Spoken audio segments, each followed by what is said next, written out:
10, 9, 8, 7, 6, 5, 4, 3, 2, 1.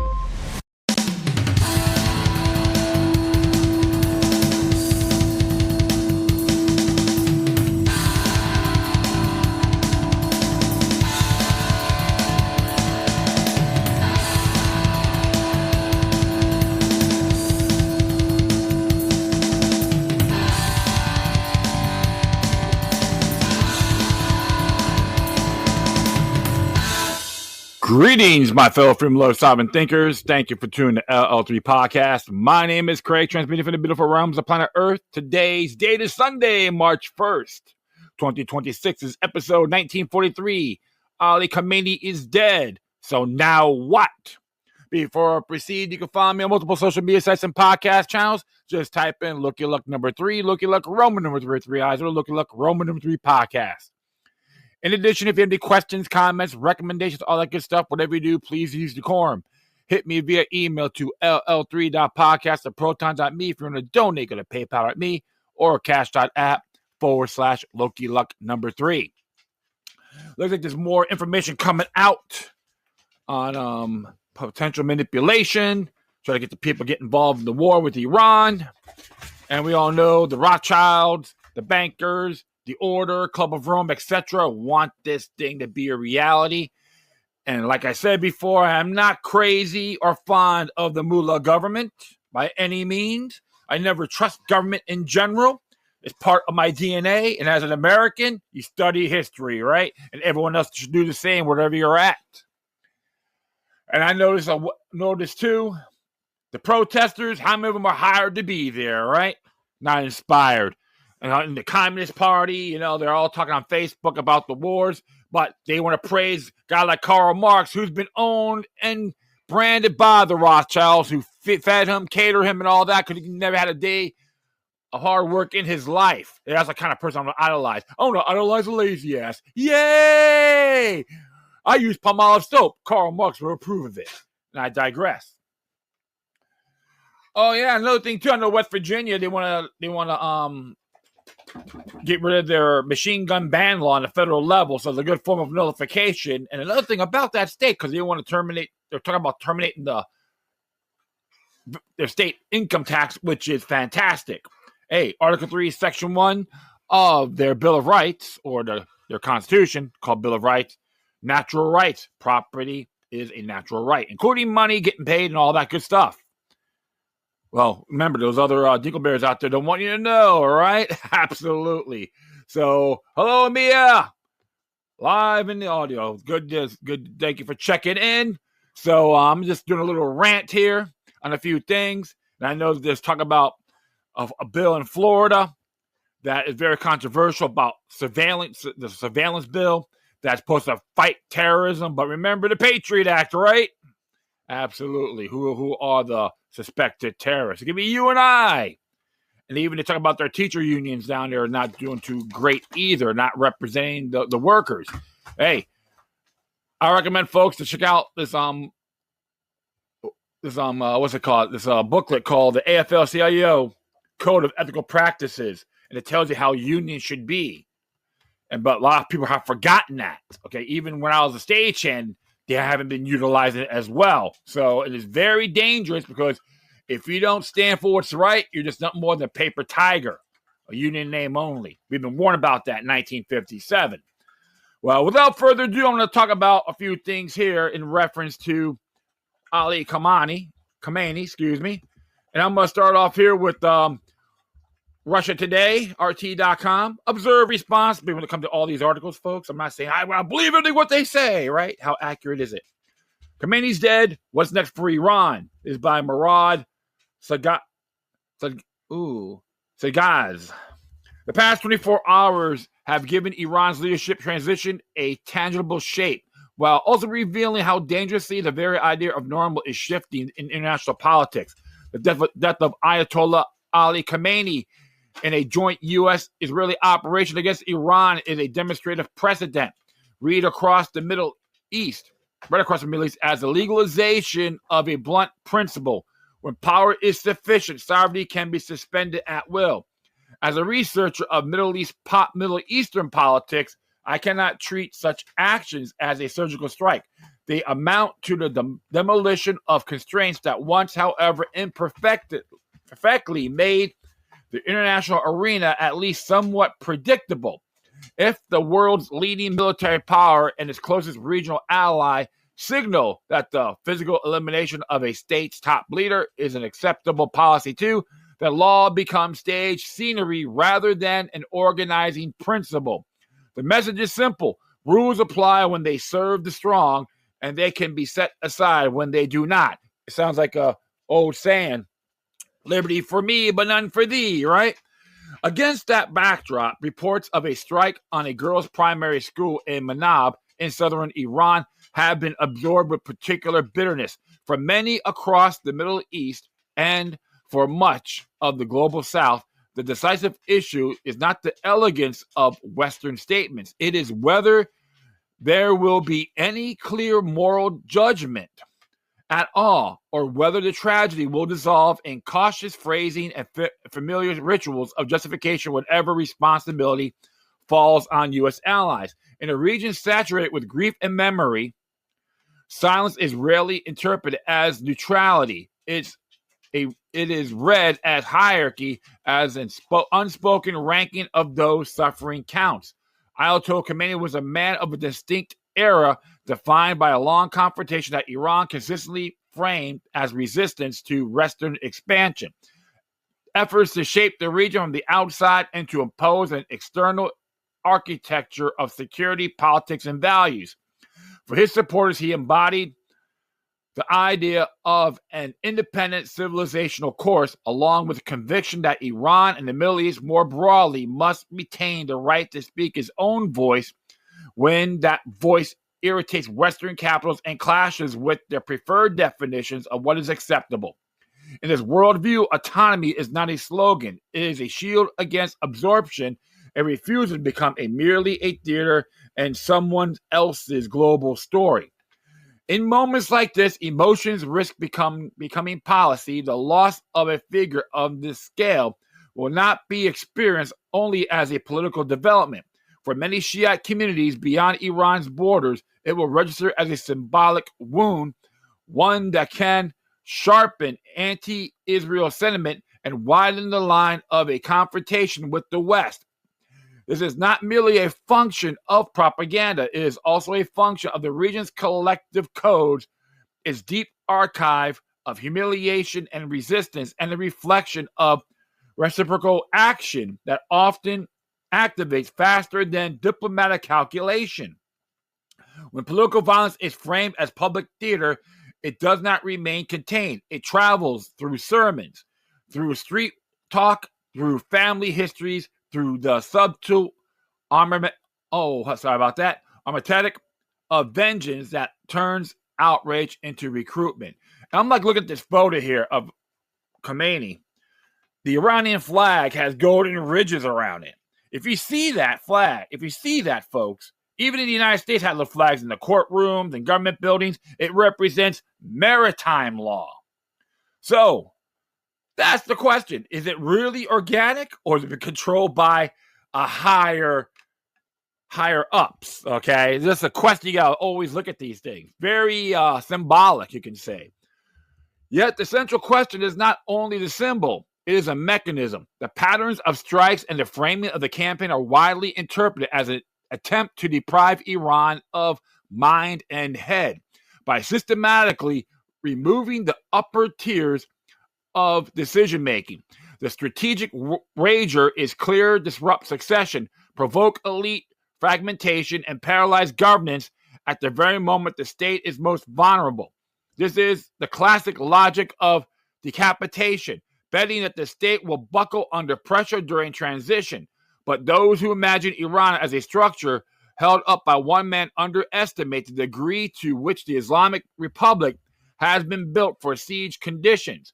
Over decades of sanctions, covert action, and external threats, it developed institutional redundancies and continuity mechanisms precisely to survive shocks. It's systems that have lived under permanent threat. Succession planning is a successful mechanism. This is why one development must be placed squarely within the larger picture. Reuters report that Ayatollah Reza Afri has been appointed to the jurist member of the Leadership Council tasked with temporarily carrying out the supreme leader's duties. This is not a trivial personnel note. It is a signal that the system intends to leave no vacuum, even under bombardment, and to lock in a transition framework that Iran's constitutional logic provides, a temporary leadership arrangement that functions until the assembly of experts makes a final decision. Politically, Arafi's selection reads as an assertion of manageability. He is the type of figure rooted in Qom's clerical milieu, hope I pronounced that correctly, while simultaneously embedded in the state's institutional circuitry. When external actors wager on disorganization, the appearance of a specific time in the jurist seat of the interim council acts like a rivet fastening in the frame in place, limiting improvisation and narrowing the space for panic. The interim council, of course, is not the permanent supreme leader. Still, it shapes how the crisis phase will be lived, who controls the agenda, who guarantees legal and religious continuity, and who, by virtue of position and relationships, can mediate between security apparatus and the clerical establishment. In that sense, it influences which succession pathways become more plausible, which coalitions can form, and which rivalries are forced into containment rather than open rupture. This makes discussion of potential successors more than idle speculation. It is part of understanding why the strike appears designed to thin out the senior election. The logic pressure is to eliminate not only a symbol, but the environment capable of producing and stabilizing a successor. Regime change by decapitation is rarely only about one head. It's about preventing the body from finding another. Despite the opacity of Iran's internal process, several clusters of names recur in international reporting and analysis. The most frequently mentioned possibility remains Mojtaba Khamenei, the late leader's son, long discussed as a potential heir. The advantage of such scenario would lie in the continuity and already existing networks of influence and the ability to reassure key constituencies in that strategic course will not abruptly fracture. The risk is equally obvious. Any rift of hereditary succession is ideologically awkward for a republic born in a position to monarchy and politically volatile at the moment when elites need the option least likely to trigger internal fractures or invite a legitimacy crisis. Even sympathetic supporters of the system can be sensitive to the appearance of dynastic drift, particularly in a revolutionary state whose founding myth is anti-dynastic. Another name that surfaced is Hassan Khamenei, the grandson of the Islamic Republic founder. The symbolic capital of the Khamenei name remains immense. This sounds like some dynasty here, right? The Khamenei team. Selecting him could read as an effort to stitch a traumatized political fabric back to the revolution's original source of legitimacy, a move that anchors continuity not in bloodline to the departed leader, but in lineage to the founding moment itself. Yet symbolism alone does not substitute for governing capacity, especially when the overriding test is to hold the state together under the direct military pressure. And wartime institutions often gravitate toward figures perceived as administrators of a survival rather than narrators of memory. Among the candidates associated with institutional legitimacy and oversight, international coverage has mentioned Saadi Amali Lajani, Ahmad Kanatami, and Mohsen Iraqi. Figures ties to the machinery that confers religious, legal validation on political choices. The appeal of such candidates lies in preserving doctrinal continuity and the established architecture in which juristic authority anchors the state's ideological spine. They represent in different ways the stabilizing functions of the institution, continuity of method, continuity of vocabulary, continuity of the rules by which the system legitimizes itself. In that light, the appointment of Ayatollah Arafi is just a jurist member of the interim council is consequential. It shows that the system is already reliant on his institutional weight during transition, during him on a name of the list into part of the operating core at the very moment when operational cores matter most. There's also a category of figures who may not necessarily become supreme leader, but can decisively shape the power configuration around whoever is chosen. One prominent example is Ali Larijani, described by Reuters as a re-emerging heavyweight and a potential broker in the post-Khamenei moment. In crisis, such operators become nodes through which elite bargains are stitched together. Internal discipline is maintained and external channels are managed. They do not always seek the throne. Often they seek the lever, the ability to structure the field in which the throne is occupied. More an adversary tries to knock out the system's brain, the more valuable these brokers becomes as organizers of continuity. Finally, hovering over every succession scenario is the security establishment. Above all, the Islamic Revolutionary Guard Corps.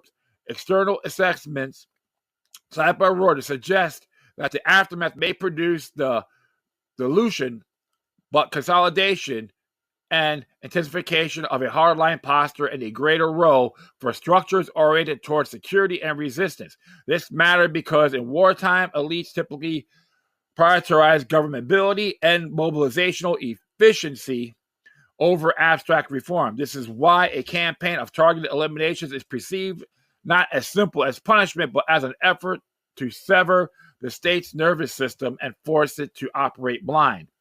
And yet there is a paradox. Strategies of decapitation frequently yield an inverse effect. The heavier the pressure, the higher the probability of accelerated consolidation, tightened ranks, and a harsher survival mode politics. The rapid institutionalization of an interim leadership arrangement, along with the appointment of Ayatollah Arafi as its jurist member, functions as an illustration of that impulse toward continuity rather than confusion, a signal that the state intends to remain legible to itself, even if it's being rendered legible to outsiders. Khamenei's death will be experienced as a profound loss of a leader of a particular time and stature. For Shiites across the region, it may become a powerful trigger for deepened confrontation with the West and heightened anti-Israel sentiment. Yet for Iran's internal political history, another point is equally divisive. The symbol is immense, but the system has always been larger than one person. This is why it will adapt, rebuild its center, and select a successor through its own mechanisms, precisely because the alternative is disintegration. And disintegration is not an abstract concept. It is a raveling of ordinary life. The greatest danger in the current U.S. and Israeli course is that the attempt to finish Iran by eroding governmentability and disabling institutions may open the door to future drenched in blood and ruin. The modern history of the region has repeatedly shown that dismantling the state from the outside rarely yields a clean outcome.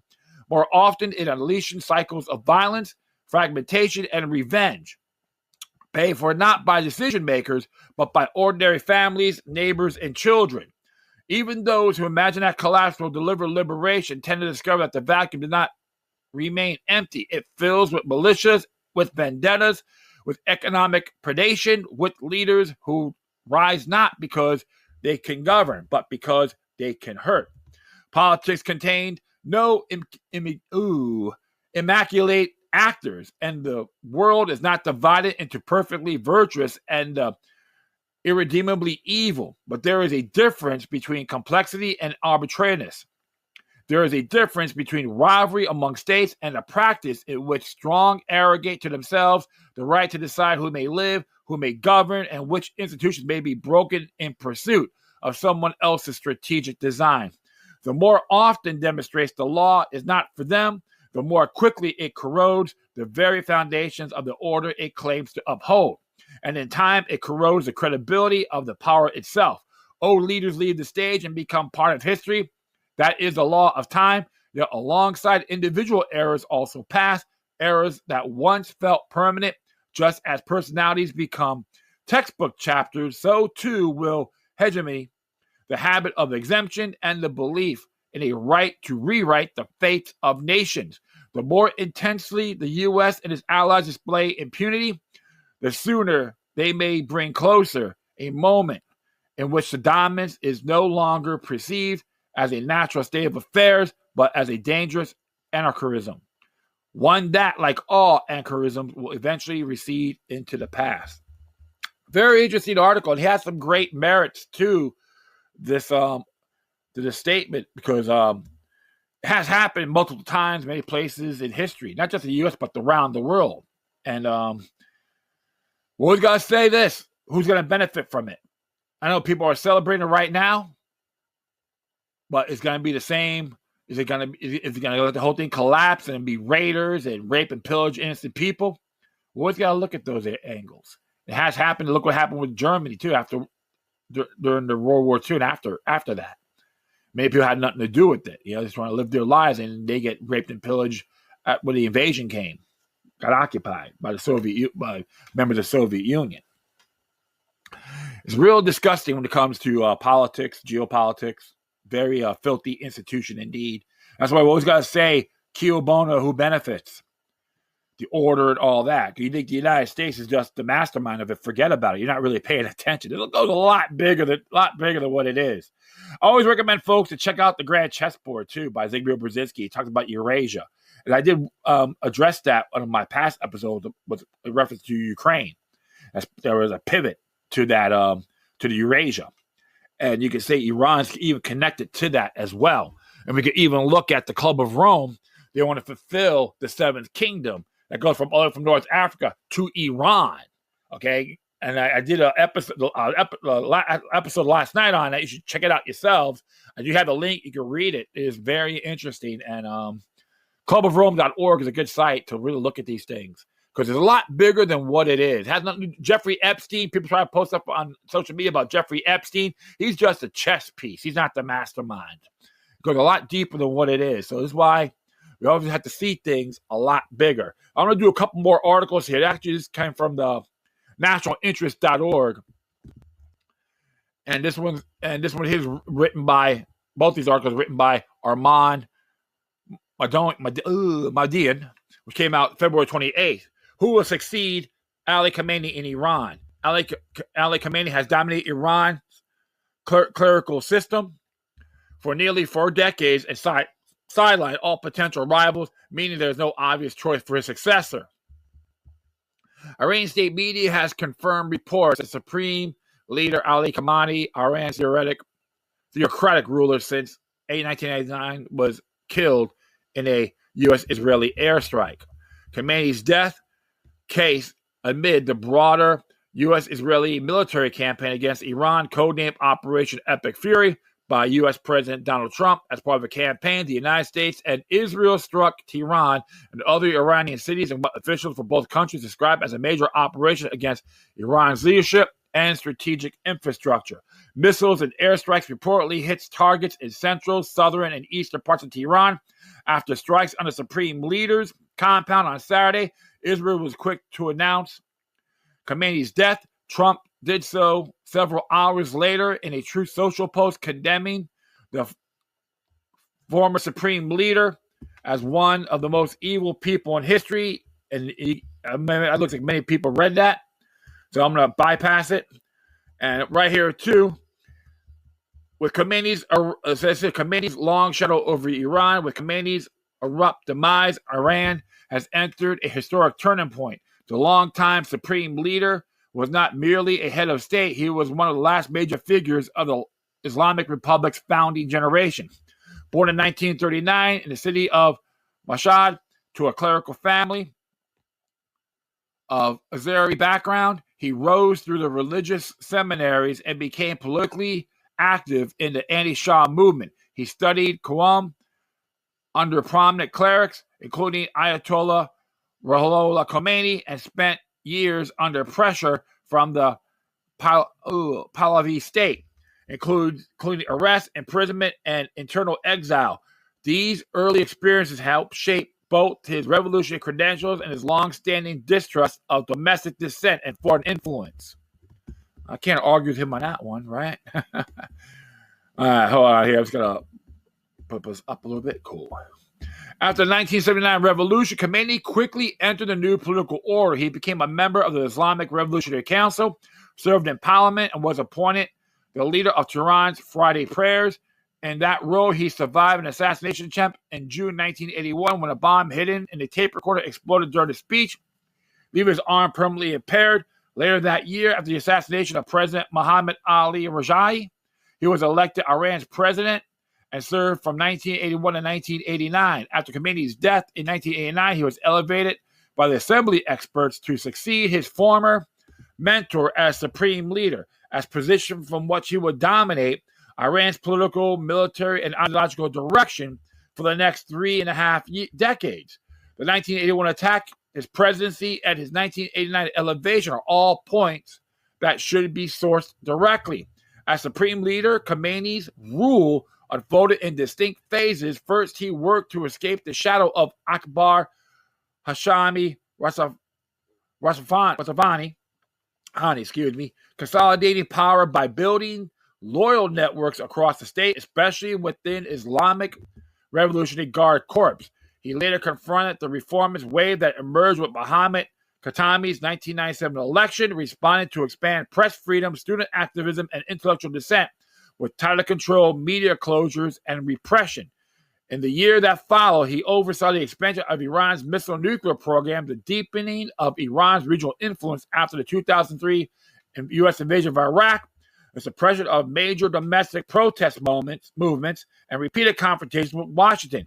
He grudgingly consented to the 2015 JCPOA nuclear agreement, then claimed vindication after the United States' 2018 withdrawal from it. In his final years, he presided over a string of remarkable domestic and international setbacks: the killing of Quad Force leader Qasem Soleimani in January 2020, the Masa Amni protest of 2022 to 2023, and the disastrous consequences of the axis of resistance from October 7th attacks and Israel's subsequent retaliation. By the end of his rule, Khamenei exercised near control over Iran's domestic and foreign policy, centralizing strategic decision, making his own office. Over time, the president, nominally the Iranian head of government, was reduced to an administrative office responsible for managing the bureaucracy and implementing decisions, rather than serving as an independent executive authority in matters of national security and grand strategy. Under his leadership, Iran's intelligence services, coercive apparatus, and military institutions, both the Artesh, the regular army, and the Islamic Revolutionary Guard Corps, were likewise reshaped and consolidated. That's the same applies to those responsible for Iran's regional policy. The senior leadership of these institutions developed during his 37 years in power, meaning that an entire generation of political, security, and military elites matured within a system structured and supervised by him. In that sense, the Iranian leadership experiences a long cycle of recirculation under his authority. Okay, I'm saying here. Finally, Khamenei was consistent in suppressing and marginalizing any domestic political figures that might have challenged his stature. After he disputed 2009 presidential election, opposition figures Mir Hossein Mousavi and Mahdi Korabi were placed under house arrest, where they remained since. Former President Mohammad Khatami continues to face severe political restrictions and media bans. Longtime kingmaker Akbar Hashemi Rafsanjani, who passed away in 2017, saw his influence significantly diminish in later years of his life. Even Mahmoud Ahmadinejad, once seen as politically aligned with Khamenei, eventually fell out of favor and was sidelined from the core of power. More recently, figures such as Hassan Rouhani and other reformist and centrist politicians have faced political marginalization. In context, Khamenei functioned as the central pillar of Iran's political system, meaning his absence will vacuum that will be extremely difficult for anyone to fill. Who will be Iran's next leader? It is possible to state that confidence who will succeed as Iran's supreme leader. What follows will largely depend on what remains of the Islamic Republic as a political entity in the both war environment as well as conditions of its political leadership. If the Islamic Republic does not collapse institutionally, and if widespread protests do not corrupt the streets with people attempting to seize state institutions, then the central question becomes how the regime will transition into a new era of leadership and who would be best positioned to succeed Khamenei. However, in a large part because of the role Khamenei played in dominating Iran's political sense and sidelining potential rivals, this question has no obvious matter. There has been long speculation that Khamenei at one point favored his son, Mojtaba Khamenei, as a possible successor. However, such speculation was never formally confirmed. After 2021, hardline principlist president and Khamenei devotee Ibrahim Raisi emerged as one of the most likely successors, but this plan abruptly collapsed after Raisi's death in a helicopter crash in May of 2014. With Raisi gone, the young Khamenei no longer widely viewed as a leading candidate. The succession landscape has become uncertain. Some Iranian reports have suggested that members of Khamenei's family, including his daughter-in-law, Mojtaba's wife, were casualties in the recent strike. Through such reports remain unverified.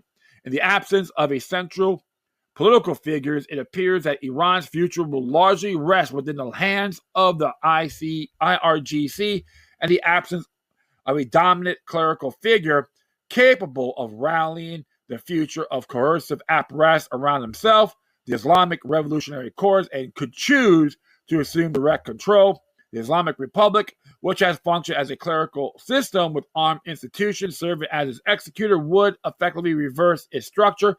Men with guns could take control over political authority, while clerical figures would serve to legitimize that power.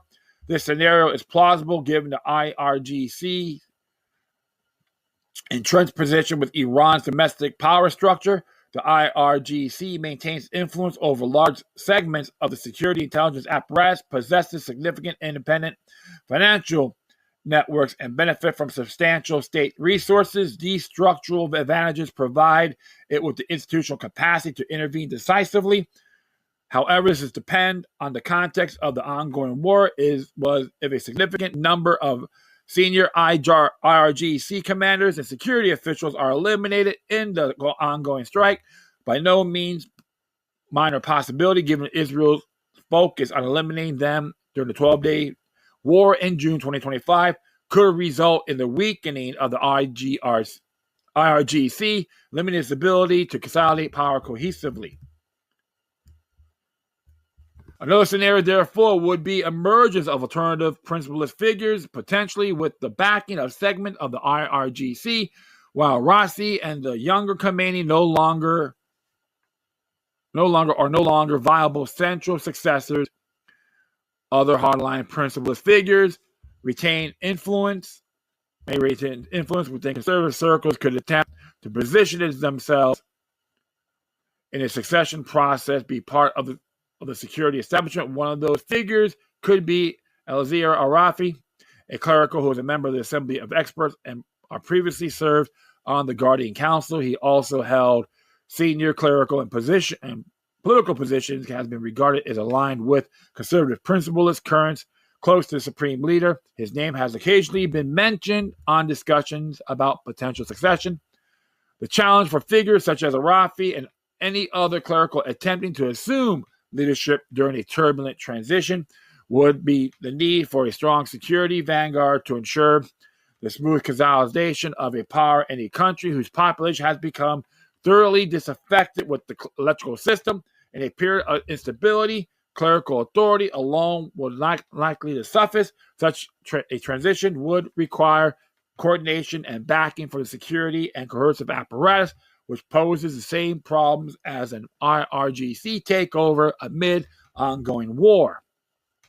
A slightly more hopeful possibility that the decline of hardline, security-oriented leadership circles could create space for more pragmatic factions within the Islamic Republic. Figures associated with the Larijani family, particularly Ali Larijani and his brother Saqi Amali Larijani, have historically been regarded as influential within the system. Ali Larijani has long held senior positions, including Speaker of Parliament and senior advisory roles. Former President Hassan Rouhani could be viewed as one of the more pragmatic current within the political establishment. In this context, aside from the total collapse of the Islamic Republic and the end of the Khamenei era, the best that ordinary Iranians can likely hope for would be managed transition of power within the existing system, potentially shifting influence for more hardline, principlist factions toward relatively more pragmatic elements. Such a shift, if it occurs, could be indirectly shaped by the high-value targeting operations conducted by the United States and Israel. Makers in both countries might take one. Very interesting article there, I can say. And I'm not going to be narrating this other one he wrote, but I will keep it in the footnotes, which is about don't hold your breath on democracy in Iran. It came out on the 27th.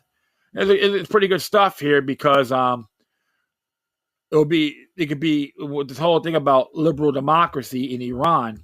It'll be pretty bloody, you can say, based on this article here. But you can read it for yourselves and make your own judgment. But one thing I always tell people is that people in Iran actually gotta do what's best for them, for their nation. And sometimes you got a lot of controversies and puppets in power, because even they're talking about the son of from the Shah of Iran's son. Maybe they want to try to put him in power, and he's like lovey-dovey with the Zionist institutions and all that. So with Khamenei, I can't argue with him about the dangers of foreign powers and influences. And I've been saying this for years. Even I renounced that too, multiple times.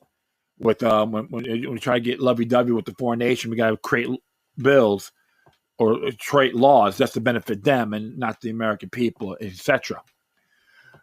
I've always been like saying not too keen about these wars, but the whole thing is that it's been going on for a long time. I've been telling people and stressing this for years.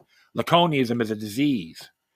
And the United States have the power. Congress has the power to declare war, but they haven't been using it since World War II. So it's been an excuse again and again and again. Lincoln did it with the war between the states. I don't want to call it a civil war because the 13 states seceded to create their own federation. He didn't use congressional power to declare war. He just did it with his own iron fist with his cronies. Just to give you an example.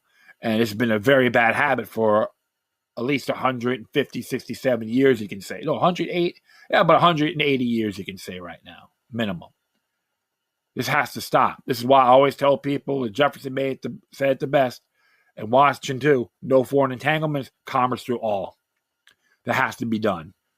And then once again, support Republic, not an empire, because like I said, with this war, I am not crazy about Khamenei, the mullah government by any means.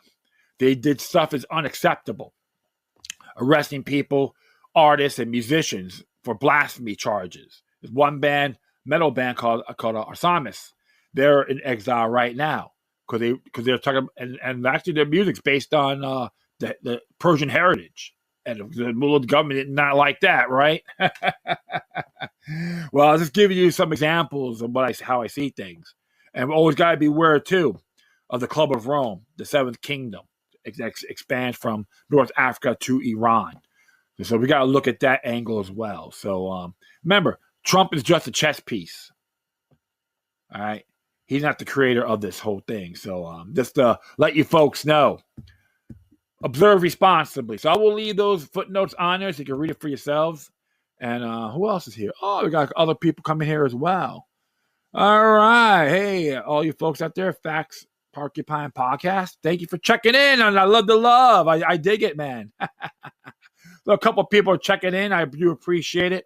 But I'm going to be signing off here. So I thank everyone for listening. Plus, feel free to download and share throughout your social media networks. If you have any questions, comments, recommendations, all that good stuff, whatever you do, please use decorum. You can hit me via email to ll3.podcast@proton.me. If you want to donate, go to PayPal.me or Cash App /local3.